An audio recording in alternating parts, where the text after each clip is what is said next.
Moi, je travaille, via l'organisation que je co-dirige sur les questions de lutte contre les exclusions et lutte contre les discriminations. Donc, évidemment, quand on parle de ces sujets-là, la question de l'égalité, femmes-hommes, arrive, très, très vite. Donc, nous, on peut intervenir sur les questions d'hébergement d'urgence, beaucoup sur les violences aussi, aujourd'hui, sur les mises à l'abri, et puis sur les questions évidemment d'emploi, d'entrepreneuriat et de stéréotypes de genre aussi, qui sont des choses sur lesquelles il faut continuer à travailler beaucoup. Nous, on gère des structures éducatives, des crèches, et on travaille beaucoup sur la pédagogie, sur la sensibilisation pour faire avancer sur ces questions-là, parce que on pense que l'éducation est évidemment centrale et que ça passe évidemment aussi par les enfants, pour faire évoluer les mentalités là-dessus.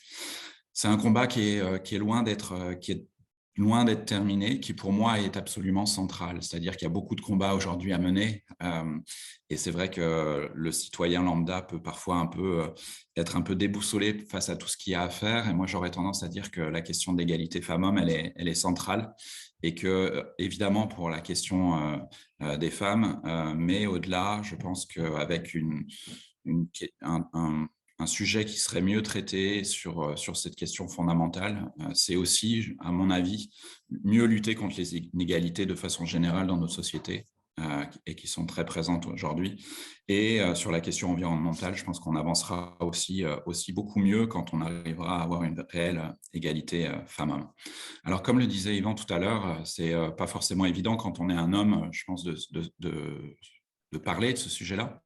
Mais je pense qu'en même temps, on en a besoin. Enfin, évidemment, les hommes sont une partie du problème, du coup, une grande partie du problème, et on est aussi une grande partie des solutions. Donc moi, c'est un peu comme ça que je vois les choses. C'est comment les hommes, et il y en a de plus en plus, il me semble, c'est ça aussi que je voulais partager avec vous aujourd'hui, de plus en plus d'hommes ont envie de prendre la parole, en tout cas de se bouger sur le sujet.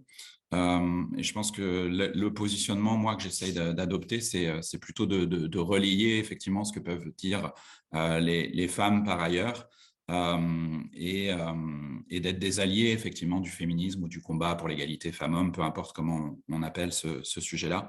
Mais je crois que c'est vraiment important, et il y a encore beaucoup de travail. Enfin, on me racontait récemment, une femme organisait un événement sur l'égalité femmes-hommes en France, à Paris, et évidemment, comme souvent, il y avait très peu d'hommes qui s'inscrivent. Et donc, elle avait demandé dans son entourage un peu comment expliquer ça. Et certaines personnes, beaucoup des hommes, disaient: mais comment tu veux que des hommes s'intéressent au sujet s'il y a 100% d'intervenantes? Parce qu'il n'y avait que des femmes qui intervenaient. Donc voilà, je pense qu'il y a encore un petit peu de travail, et il faut que les hommes se bougent. Alors, il ne s'agit pas d'expliquer à la place des femmes ce qu'il faut faire, mais plutôt justement d'être dans une position d'écoute. Et je pense qu'on a un peu d'apprentissage encore là-dessus. Et de relayer, et de participer à ce combat qui nous concerne toutes et tous, parce que les hommes aussi sont concernés, et tout le monde ira beaucoup mieux, je pense, dans une société plus sereine sur ce sujet-là. Et pour finir, je pense qu'on a besoin d'événements comme vous le faites aujourd'hui et pendant ces 2 journées sur ce sujet-là, et surtout d'autres. On voit bien à quel point les gens ne se comprennent pas, n'ont pas forcément toujours la même vision des choses, ou la définition des choses même. Et je pense qu'on a besoin de concret, de travailler ensemble, de réfléchir ensemble sur ces sujets-là, même s'il y a des sensibilités qui sont différentes. Et si on vient d'univers différents, non-profits, entreprises, grandes entreprises, pouvoir public, évidemment, il faut qu'ils s'impliquent, continuent à s'impliquer aussi. Mais voilà, je pense que de plus que jamais, on a besoin de concret, et d'avancer ensemble. Donc, bravo, Big Bloom, pour cet événement d'intérêt général.